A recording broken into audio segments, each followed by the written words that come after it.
मोदी सरकार के 11 साल पूर्ण हो चुके हैं। कैसे रहे ये 11 साल? हमारे बीच में प्रमुख समाज सेवी और ज्योति नगर के आरडब्ल्यूए के सदस्य ब्रिजमोहन सारस्वत जी हमारे बीच में हैं। इनसे बात कर लेते हैं। सर, क्या कुछ कहना चाहेंगे 11 साल? देखिए, मोदी जी 2014 में जब देश में सरकार में आए थे, तो देश के हालात किस तरह थे वो आपके सामने है। आए दिन चारों तरफ धमाके होते थे, कभी कनॉट प्लेस में हो गया, कभी चांदनी चौक में हो गया, कभी बम्बई में हो गया, कभी बनारस में हो गया।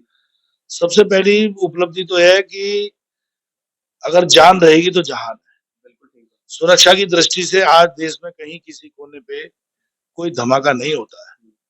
छोटी छोटी मोटी बातें अगर कश्मीर को छोड़ दें तो आज देश में शांति है। इससे अगर आगे देखते हैं तो देश की अर्थव्यवस्था, जब मोदी जी आए थे 2014 में, तो 11वें या 12वें स्थान की अर्थव्यवस्था थी भारत की। लेकिन इन 10 वर्षों में, 11 वर्षों में, वो अर्थव्यवस्था आज विश्व में जापान जैसे बड़े देश, मतलब बड़ी अर्थव्यवस्था को पछाड़ते हुए आज चौथे नंबर पे है। और निकट भविष्य में बड़ी जल्दी ही जर्मनी जैसी बड़ी अर्थव्यवस्था को पीछे छोड़ते हुए हम तीसरे नंबर पे होंगे। तो ये निरंतर काम करने की एक इच्छा शक्ति पे डिपेंड करता है। दूसरी तरफ अगर बात करें देश की सुरक्षा व्यवस्था, तो आज देश सुरक्षा व्यवस्था में अपने आप में आत्मनिर्भर है। अभी पिछले दिनों आपने देखा पाकिस्तान से जो छोटा सा एक ऑपरेशन सिंदूर के नाम से झड़प हुई है एक, उसमें किस कदर भारतीय सेनाओं ने मुंह तोड़ जवाब दिया है। और उसमें हमारे जो अपनी स्वदेशी हथियार हैं, उनकी वर्ल्ड में, पूरे देश, दुनिया, जहान में जो गूंज गई है, उससे भारतीय अर्थव्यवस्था में आगे और विस्तार की संभावनाएं बढ़ी है। आज हमारे देश की कंपनियों पे विदेशों के हमारी मिसाइल, आकाश, इनकी जबरदस्त डिमांड है विश्व के अन्य छोटे देशों से। और दूसरी तरफ चाइना जैसे देश की हथियारों को हमने पूरी तरह ध्वस्त कर दिया पाकिस्तान में। तो और बहुत सारी चीजों पे जब अगर विस्तार से आप जाएंगे तो मोदी जी के कार्यकाल में गांव गांव, घर घर तक जो प्रधानमंत्री आवास योजना के तहत लोगों को घर मिले हैं, आज देश के कोने कोने तक देखेंगे तो लाइट हर गांव तक पहुंच गई है। अगर देखेंगे तो देश में आज 4 लाइन 6 लाइन के रोड चारों तरफ, उसमें अलग से मुझे किसी रोड या विशेष का चर्चा करने की वो नहीं है। अगर आप दिल्ली या दिल्ली से बाहर निकलेंगे तो चारों तरफ रोडों की स्थिति जो 14 में थी और आज है, उसमें जमीन आसमान का फर्क है। आज अच्छे रोड बने हुए हैं, अच्छा इंफ्रास्ट्रक्चर खड़ा हो रहा है देश में। तो ये सब विकास की तरफ जाते हुए देश की एक वो है, विकसित भारत की तरफ हम बढ़ रहे हैं। और उसके लिए एक दृढ़ शक्ति, दृढ़ इच्छा जो मोदी जी के अंदर है, उससे आज देश तरक्की कर रहा है। ब्रिजमोहन जी, बात करें यूपीआई की, कितना सुरक्षित मानते हैं हम इस ट्रांजेक्शन? देखिए, यूपीआई सुरक्षित है। छोटी मोटी घटनाएं लोगों के लालच के कारण, छोटी मोटी लोगों की गलती के कारण, दुर्घटनाएं सभी, किसी भी तरह का आप सिस्टम ले आए उसमें कमी हो सकती है, लेकिन उसे सुदृढ़ किया जा सकता है और किया जा रहा है।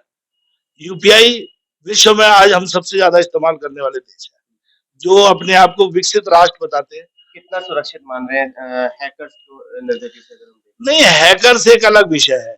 हैकर्स तो अमेरिका जैसी व्यवस्था के सिस्टम को हैक कर लेते, यूके जैसी व्यवस्था के सिस्टम को हैक कर देते, चीन और जर्मनी जैसे देशों के सिस्टम को हैक कर देते हैं। वो एक व्यवस्था एक अलग है, वो उन लोगों का काम है। लेकिन आम जनमानस को इससे कोई परेशानी नहीं है, कोई तकलीफ नहीं है। आप रेडी पे, ठेले पे, कहीं भी आप अपने यूपीआई को इस्तेमाल कर सकते हो, तो कोई परेशानी नहीं। देखने में आ रहा है सबसे ज्यादा जो रेडी खुमचे वाले हैं वो सबसे ज्यादा इस चीज का इस्तेमाल कर रहे हैं। बिल्कुल ठीक बात है। इसका विस्तार जितना नीचे वर्ग तक हुआ है, इससे एक तो जो बीच का छोटे पैसों के बहाने से या बिचौलियों का डायरेक्ट बेनिफिट, वो सब चीजें, पूरा पैसा और सुरक्षित लोगों के खाते तक पहुंचता है। ये एक बड़ी उपलब्धि है। मोदी जी का काम बोल रहा है, सांसद मनोज तिवारी जी का काम की बात करें तो उन्हें भी 11 साल। देखिए, मोदी जी के आशीर्वाद से उनकी टीम में हमारे यहाँ से मनोज तिवारी एक कुशल और लोकप्रिय नेता मोदी जी ने यहाँ दिए हैं। पिछले 11 वर्षों से उन्होंने इस क्षेत्र को, जब वो यहाँ आए थे तो बड़ा भीड़ भाड़ वाला और बड़ा ही अव्यवस्थित नेता सांसद पहले भी यहाँ रहे, लेकिन इस क्षेत्र की कभी किसी ने चिंता नहीं की। लेकिन मनोज तिवारी जी के आने के बाद उन्होंने यहाँ की मूलभूत समस्याओं पे ध्यान दिया। जैसे मुझे ध्यान है कि जब हम छोटे होते थे, पढ़ते थे, तो कभी सेंट्रल स्कूलों की बात करते कि बच्चों का एडमिशन सेंट्रल स्कूल में हो जाए, या हमने खुद ने चाहा, लेकिन क्षेत्र में सेंट्रल स्कूल ही नहीं था। एक कड़कर डूमा में सेंट्रल स्कूल था पूरे जमनाबाद में। आज 3 सेंट्रल स्कूल दिए उन्होंने अपने क्षेत्र में, जो विधिवत काम कर रहे हैं। ये मोदी जी के सहयोग से और मनोज तिवारी के प्रयास का ही कारण है कि आज 3 सेंट्रल स्कूल दिए इस क्षेत्र में। लेकिन आम पब्लिक तो इसमें स्कूलों में एडमिशन नहीं करा सकती। आम पब्लिक नहीं करा सकती। सेंट्रल स्कूलों का आप अर्थ समझे पहले। जो भारत सरकार के, केंद्र सरकार के कर्मचारी हैं, उनके बच्चों के लिए ही होता है, सही मायनों में होता उसके लिए है। आम पब्लिक के और स्कूल होते हैं, क्योंकि उनके बच्चों के ट्रांसफर कभी भी कहीं भी हो जाते हैं, इसलिए उनके लिए केंद्र सरकार की तरफ से एक विशेष व्यवस्था है। उसमें कुछ हमारे बच्चे भी एडमिशन हो जाते हैं, वो एक अलग बात है, लेकिन ये उन्हीं के लिए व्यवस्था होती है। लेकिन हमारे अपने जमनापार में एक बहुत बड़ी संख्या केंद्र सरकार के लोगों की है, तो उनके लिए भी स्कूलों की आवश्यकता थी। सीलमपुर का हम जाम कितना परसेंट खत्म करते हैं? ये मनोज तिवारी जी का ही योगदान है कि जो अपना शास्त्री पार्क का पुल बनाया, उसके बाद सीलमपुर शास्त्री पार्क के जाम में आपको 90 से 95% तक, मैं समझता हूँ 2-4-5% जो वहां के ई रिक्शा वाले या ऑटो वाले तितर बितर गाड़ियां खड़ी कर देते हैं, उसके कारण अव्यवस्था होती है। लेकिन 90 से 95% वहां का जाम समाप्त कर दिया। खजूरी चौक, अब देखिए आपके सामने इतना बड़ा एलिवेटेड ट्रिपल टाइप पुल का जो निर्माण हो रहा है क्षेत्र में, और ये सीधा नंद नगरी से पार करते हुए गाजियाबाद के लिए दूसरा फ्लाईओवर गगन सिनेमा के पास तैयार हो गया है। तो ये एक बड़ा प्रोजेक्ट है, बड़ा काम है। दिल्ली में अपने आप का, अपने तरह का ये एक विशेष, जिसमें नीचे रोड है, ऊपर रोड है, फिर उसके ऊपर मेट्रो है। ये मनोज तिवारी जी के प्रयासों के कारण ही है कि ये बन सका, और निकट भविष्य में बड़ी जल्दी ही इसका उद्घाटन भी होने वाला है। देश की सुरक्षा के लिए मोदी जी तैयार बैठे हैं, और क्षेत्र, लोकसभा क्षेत्र के लिए सुरक्षा के लिए मनोज तिवारी जी ने, देखिए क्षेत्रीय सुरक्षा के लिए पहले क्या था कि पहले यहाँ प्रदेश में आपकी सरकार थी, जो कुछ लोगों से, ऐसे लोगों से घिरी हुई थी, और उसके जो नेता विधायक, जिन पे बहुत सारे एफआईआर, बहुत सारे आपराधिक मामले थे, और पुलिस का भी कहीं ना कहीं उनको प्रदेश की सरकार होने के नाते सॉफ्ट कॉर्नर रहता था। लेकिन अब दिल्ली में भाजपा की सरकार है, केंद्र में भाजपा की सरकार है, तो अब इस तरह का किसी आपराधिक विचारधारा के लोगों को संरक्षण नहीं मिलेगा, और यहाँ इस तरह की कोई समस्या नहीं है।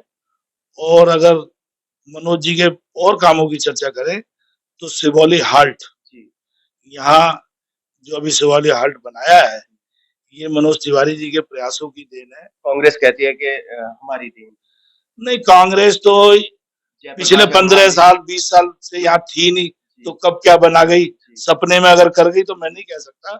बाकी 15 सालों से तो 12 बीघे में दाना है नहीं, 2% 4% वोट मिलता है। अब उससे वो क्या कल्पना करते हैं तो वो समझे, वो चर्चा का विषय भी नहीं है, और उस पर मैं जाना भी नहीं चाहता। और अगर देखें तो इसी नंद नगरी के किनारे, ये जब पुल से टीआर साहनी से आप ऊपर उतरेंगे तो पूरी ग्रीन बेल्ट एक जो है ना खाली पड़ी थी, वो पार्क के तौर पे डेवलप हो रही है। और अभी आपने देखा कि जो अक्षरधाम से और देहरादून के लिए 6 लाइन रोड जो अभी बना है और बन के तैयार है, शायद बड़ी जल्दी, महीने 15 दिन में उसका भी उद्घाटन होने वाला है। तो मनोज तिवारी ने इस क्षेत्र के लिए बड़े काम किए। एक सांसद का जो काम है वो गली मोहल्लों के काम नहीं है। क्षेत्र में विकास के लिए जो बड़ा इंफ्रास्ट्रक्चर चाहिए, उसकी जो नींव है वो रखी है, उसकी आवश्यकता है वो। और क्षेत्रों में ऐसे तो बहुत सारे काम है जो मनोज तिवारी के फंड से होते हैं। जैसे पीछे आपकी सरकार थी, उन्होंने एमसीडी को कोई पैसा नहीं दिया, तो एमसीडी में बहुत सारी समस्याएं थी, उनको मनोज तिवारी ने अपने फंड से पैसा देके सभी कॉलोनियों में हाई मास लाइटें लगवाई। जैसे ज्योति नगर में भी 4 लाइटें लगी उस फंड से। ऐसे पार्कों में ओपन जिम लगवाए। तो वो अपने उससे बेहद बहुत प्रयास कर रहे हैं। और 11 वर्षों में अब जितना बड़ा पीछे का गड्ढा है उसे भरने में समय तो लगता ही है। वो अपने तरफ से बहुत प्रयास कर रहे हैं। क्षेत्रवासियों को, प्रदेशवासियों को क्या बधाई, क्या शुभकामनाएं? मैं तो यही कहना चाहता हूँ कि मनोज तिवारी जी ये कार्यकाल पूरा करके भी अगले कार्यकाल में भी इस क्षेत्र को नेतृत्व प्रदान करेंगे और इस क्षेत्र ये आपको साउथ दिल्ली जैसे या सेंट्रल दिल्ली जैसे क्षेत्रों के मुकाबले टक्कर लेता हुआ दिखेगा। तो ये हमारे बीच में बृजमोहन सरस्वत जी, जो इन्होंने घोषणा कर दिया कि ये टर्म भी खेला है, अगला टर्म भी खेलने के लिए सांसद मनोज तिवारी पुनः इसी उत्तर पूर्वी लोकसभा से चुनाव लड़ने जा रहे हैं। ये डिक्लेयर कर दिया, घोषणा कर दिया। कैमरामैन पवन शर्मा के साथ राहुल शर्मा, भारत।